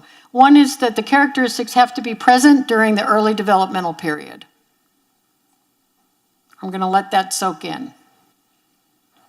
So students coming in with an outside diagnosis of autism, and the only thing that's on the report is that it's parent reported or repetitive behavior by history is a phrase that you see, right? So it's parent driven. I have one every other day, right? And so coming in with, I want this label of autism, heavy interviewing is necessary. So you can use any tool you want to do that initial interview to take a look at were the characteristics evident in the early developmental period. That is not emphasized enough in the team, okay? The team is focused on social communication and repeated repetitive behavior, including sensory, okay? So the next iteration, I'm hoping that will also be more emphasized, but I'm just mentioning it here now because it is a huge component of these outside evaluations that are reported by a parent saying, yes, child A used to spin a lot and line up his toys. But the parent has been online and that's their mantra. So they have memorized the characteristics of autism and have reported it as such, okay? Repetitive behaviors can be incredibly subtle. So on the ADOS, part of the ADOS is to do some sequencing. So students, this is just my observation, but students that I work with usually have both the memory and the speeded processing problem if they have severe autism. They can have just one, but a lot of times it is both. And that is crippling in the classroom, as you can imagine, influencing and impacting everything that they do, okay? But sometimes it can be ADHD instead of autism. So that's why the characteristics being present in the early developmental period is very important, right? Repetitive behaviors. So anyway, I digress. Back to the ADOS. So part of the ADOS is to sequence, and to have them sequence, you have the students stand up, and you want to make sure that their hands are not in their pockets. Why is that, you audit ADOS people? Yay. Right? So the training video has this kid with his hands in his pockets on the training video. That's a no-no, because you want to take a look at their gesturing, right? But repetitive behavior, again, so I have the kid stand up, take his hands out of his pockets, and then I lay the cards on the table in front of him, and it's a very revealing piece of autism and how that people express themselves. So with these outside evaluations, if somebody's coming in saying, I have autism, make sure you press, if you're on that autism team, make sure you press for what is the repetitive behavior, okay? It can be a tilt of the head like this, just constant.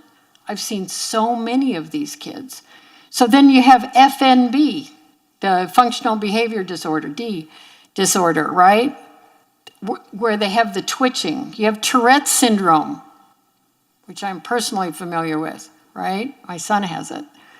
And so very, very important to examine the components that are in the team manual very, very carefully and go through them and really challenge them all, because one point on the ADOS can misidentify a child. 1 point, right? And I do not believe, and I put in my reports, this is not one score that we're looking at here. He may have scored and had lots of characteristics, but that's where your prong 1 and your prong 2 come in. So very, very important. So in terms of areas of growth, the social communication piece, the pragmatics piece, those kinds of things, all this data is going into the triangulation formula, looking at, is there enough evidence does he meet criteria, yes or no? And remember, if they don't meet criteria, what? It has to be something else. Where we just have these kids who have had environmental insults, Temple Grandin says, right? So we have this whole cohort of children. We had 20 years ago, a whole cohort of children that were meth addicts when they were born, okay? So we were dealing with that and getting them under OHI for service, right? History, the read, medical, all those kinds of things. Now we have a whole group of children who have been exposed to environmental insults. That's Temple Grandin's word. And she says, for you speech therapists out there, she said the most important thing that we can look at today is those children who started out talking and stopped talking by age 3. And I have had so many of those, especially on the Native American, in the Native American districts. So watch for that, please, as you're moving forward. As you're triangulating your data and you're putting all this out, are there more strengths than there are weaknesses? What weaknesses show the biggest impact? Get them onto the EDT forms in detail. Look for that history of strengths to talk to the parents about and the history of weakness. Dig back and see if you can identify those. Because remember, your initial reports are going to last for decades, right? So this is one way that you can summarize data that you can use for these forms, for your communication, and to justify. I put the evidentiary support, there's on the forms.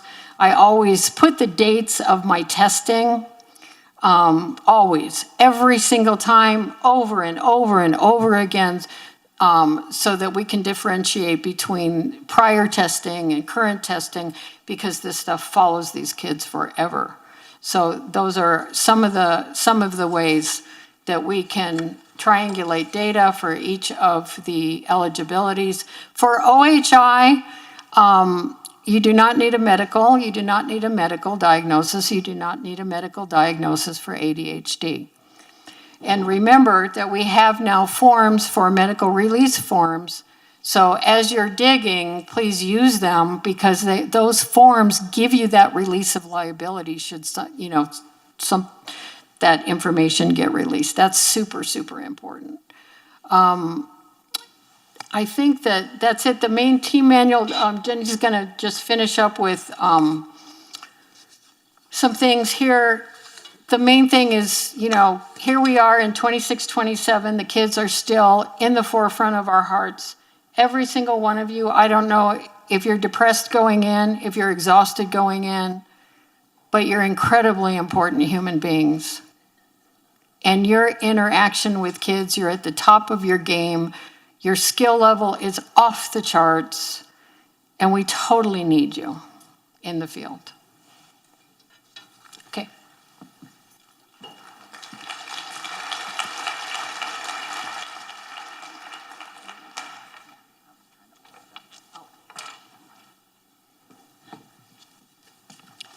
Okay, so lastly, we're just talking about professional judgment because that's always a big, well, I'm going to use my professional judgment to qualify a kiddo.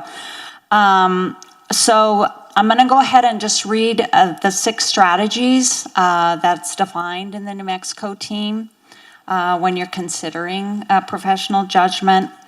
And again, it's not based on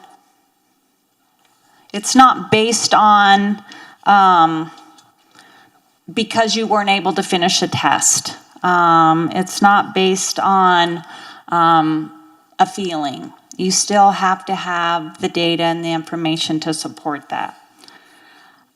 So when looking at the 6 strategies, the first one is clarify the questions that need to be answered in order to identify the data that need to be gathered and the necessary activities to align the data and its collection to critical questions by working with the EDT to clearly articulate the referral questions and to identify the most appropriate data collection methods to answer those questions. The second one is to conduct a thorough history, including medical, social, and educational, that focuses on the individual's strengths and limitations, as Dr. B was talking about, and provides an understanding of factors impacting the individual. Conduct or access broad-based assessment strategies that include standardized and non-standardized measures from a variety of sources across settings.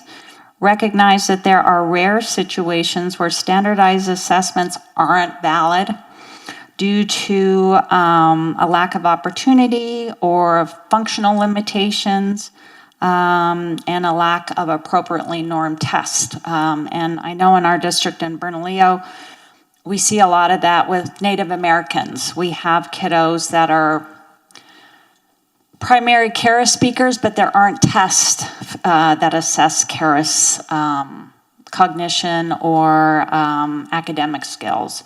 We rely a lot on school staff. There are KERAS instructors, and sometimes we'll meet with the KERAS instructor to ask about the child of whether they feel like they're proficient in KERAS. A lot of the Pueblos are tending to become very acculturated, but there are some that are still very traditional and are being raised by grandparents. So they may not hear a lot of English in the home.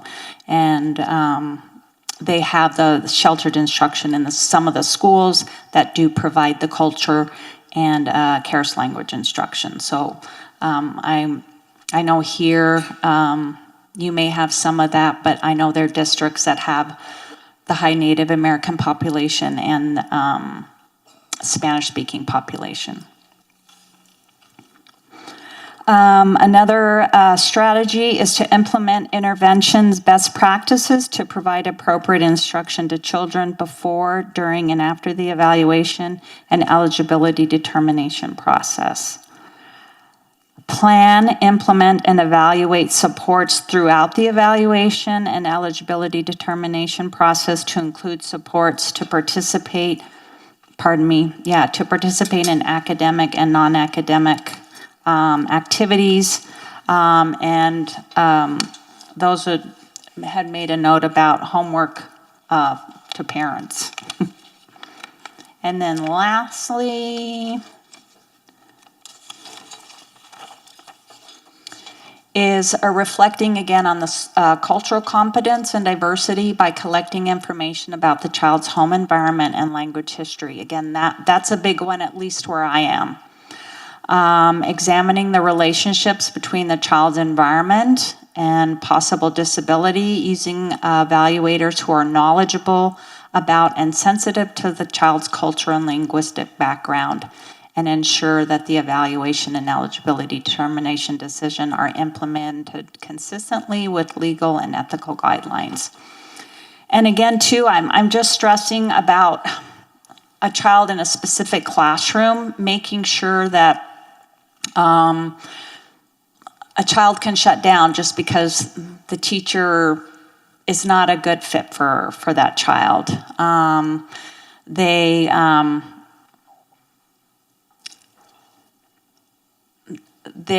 The teacher may just not like the child, and so they may struggle with that. So there's just lots of considerations about that.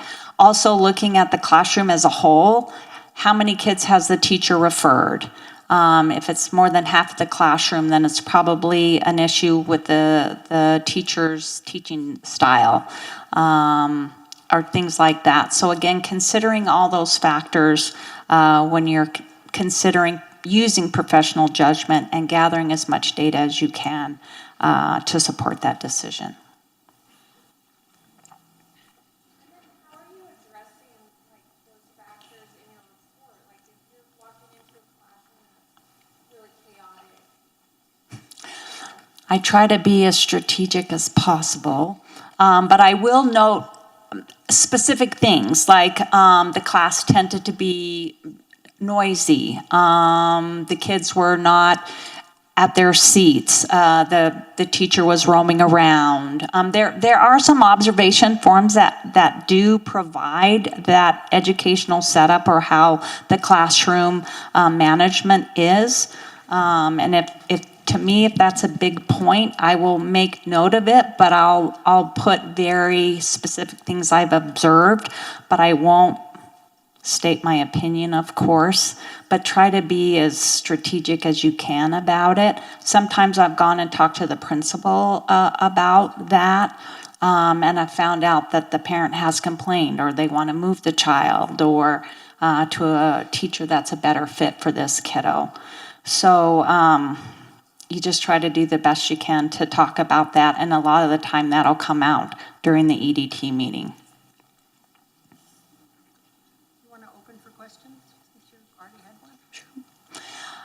So we're finished with the talk. What kind of questions do you guys have, if any? Over there.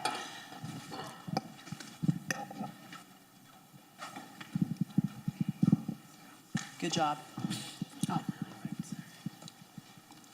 So really quick, I want to know, the presenters today are from PED, so they're presenting the information as PED representatives.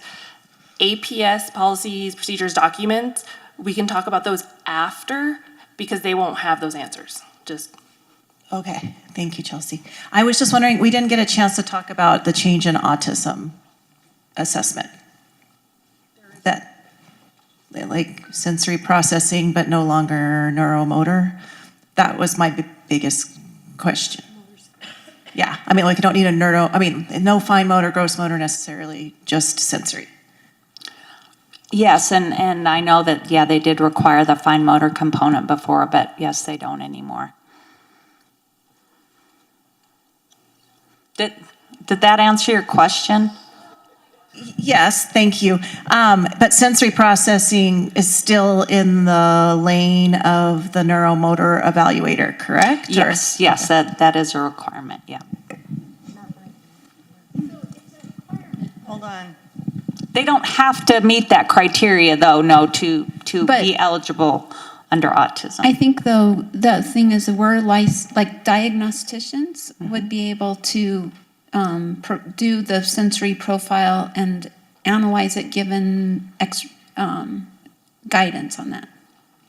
If you're comfortable with that, but I always have the occupational therapist do that because Right. that's their area of Okay. expertise, yeah. Okay.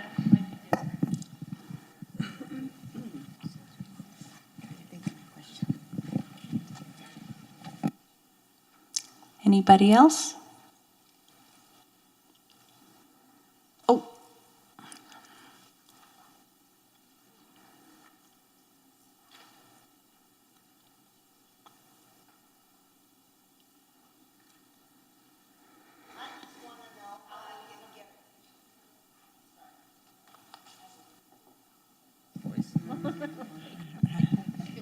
I just wondered, how do we get a copy of the changes that you said? You said you had copies of all the changes that are made in the team? So we're going to get them, okay. Thanks. If you printed it out already, otherwise it's already in the classroom. So they do have the final draft up, and you guys have that? Okay. Yeah, so there had been several changes since the presentation from Dr. Cosby. Oh, and again, I did want to mention, in Dr. Cosby's presentation, they were talking about a processing deficit of standard score of 80.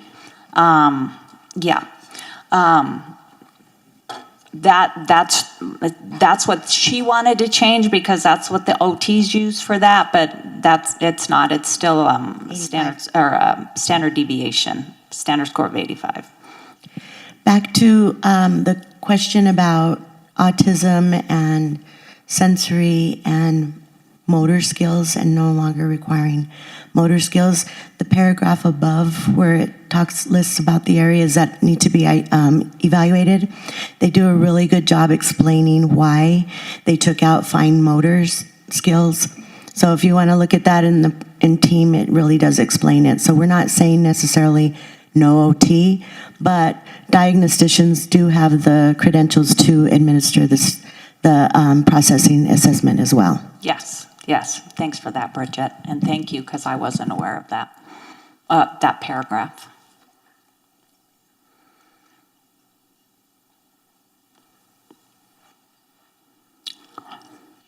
All right, any other questions before the disco balls come out and we dance? So please fill out your evaluations and put some comments for PED on there. We're the transmitters. And remember, this is our first one. We had 2 days to prepare. And so, anyway, thank you guys for being patient and listening. Appreciate it.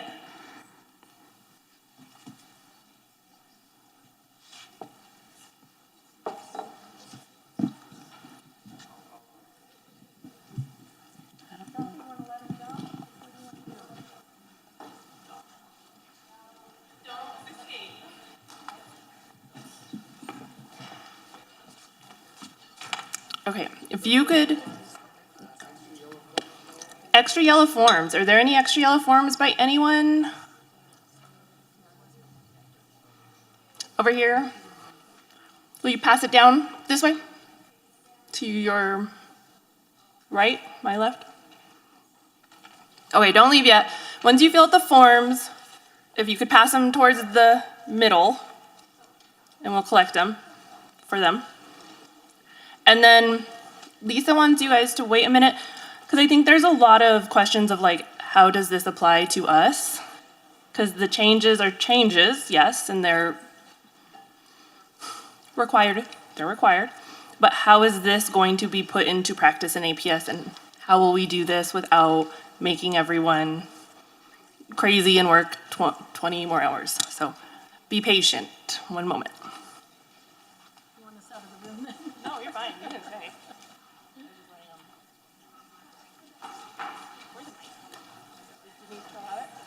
Feel free to go on and do your thing. Dance and sing? Yeah. Let's take a 5-minute break. Go to the restroom. Dr. Lisa's being generous with 10. Let's do 7. See you in 7. No?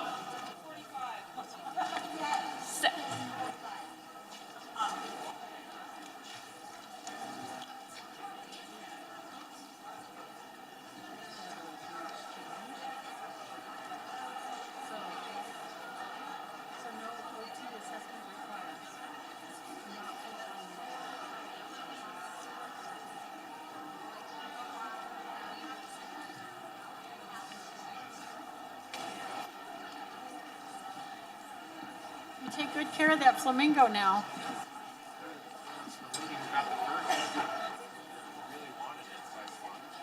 Oh, good for you. You're so nice. What a big heart. Okay. So did you end up with the purse or did she end up with both? I have the purse. So that's from my friend in Japan. Oh, yeah.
Hello? 7.5 minutes is up.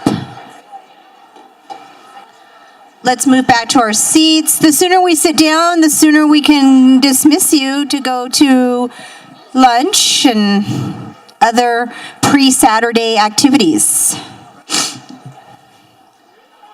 What? You what? Love it? Like, that's why I said I don't work post Sundays either.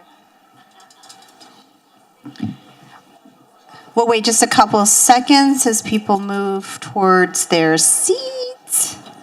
Thank you so much. Yes, and like I said, I feel so bad because I left my notes at home, and so I was like fumbling initially, and I'm like, I'm going back and trying to recover stuff. But anyway, it's hard. All good. Oh, good. Thank you for being here. Yes, thank you for having us.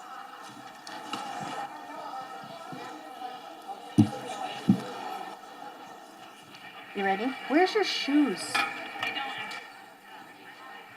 Are we just really informal then, huh? I walked in with them. You had shoes. I remember you had shoes. Thank you. Thank you. Thank you so much. Because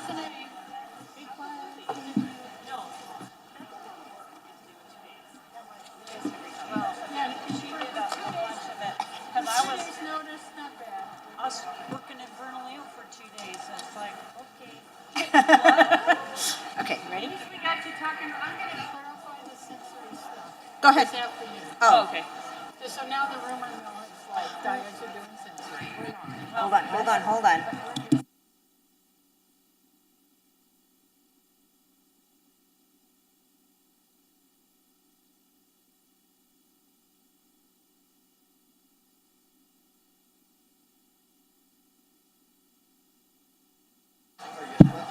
It's on.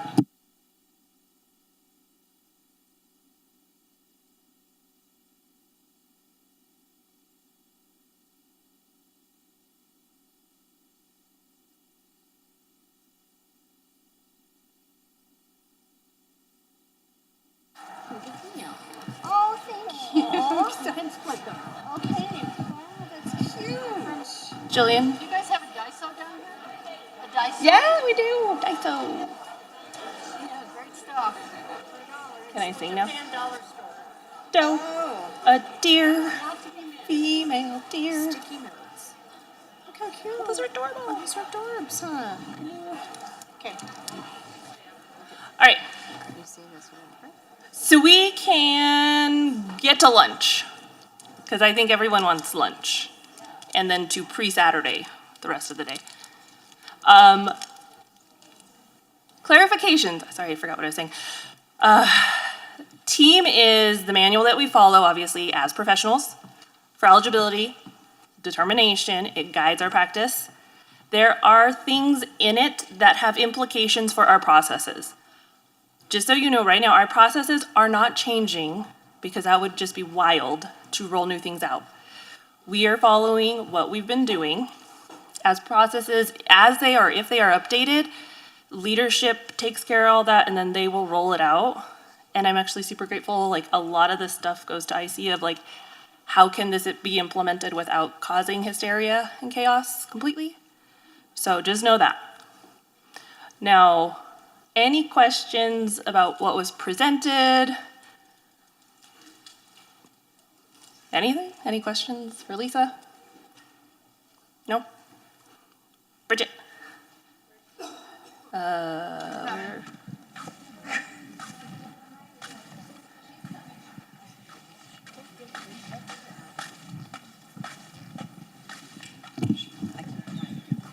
Okay, I know.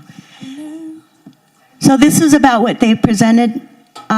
There was a section on the read that talks about the 15-day timeline, and then when the 15-day timeline is not relevant, and we use the 3-year.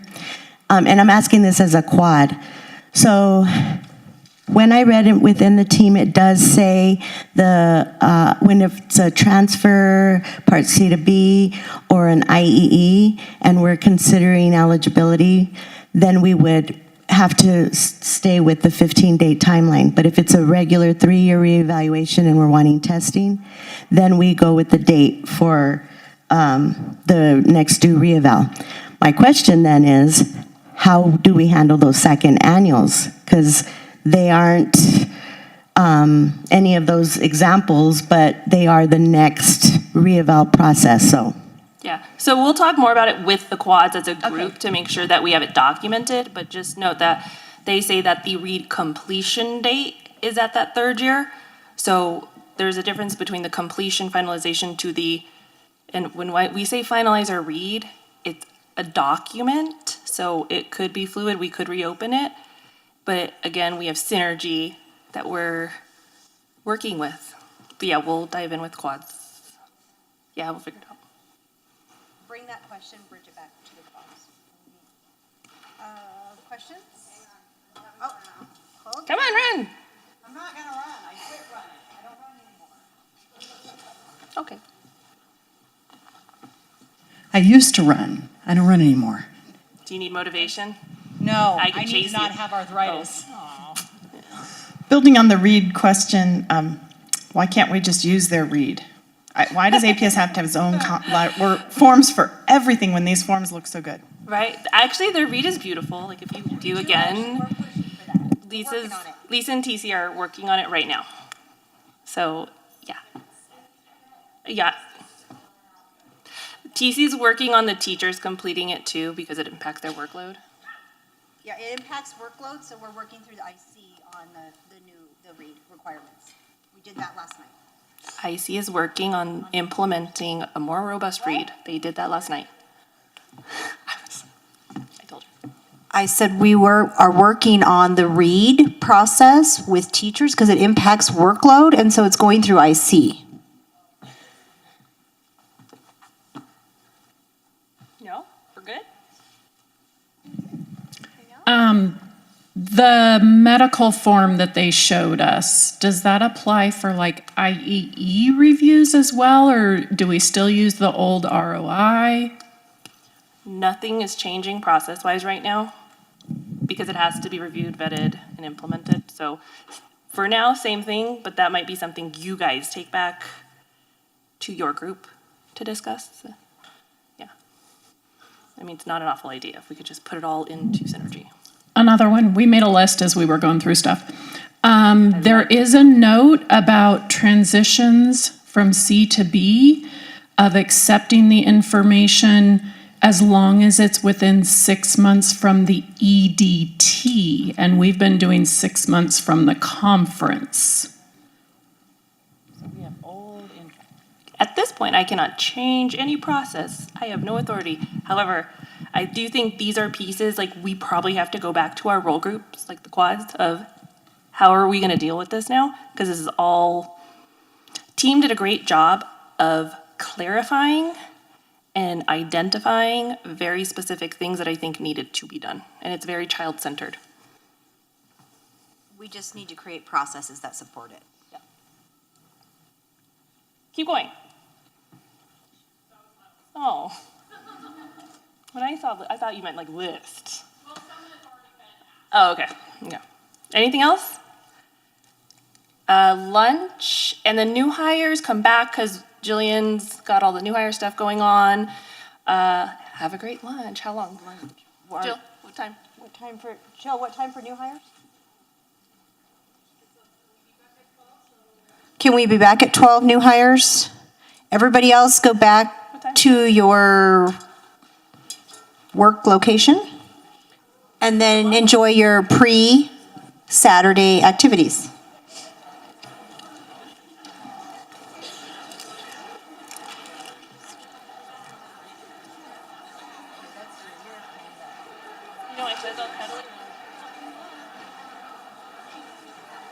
Triceratops. I want to try Sarah talk with it. And when she put her head on the Triceratops. On her face? Oh my God.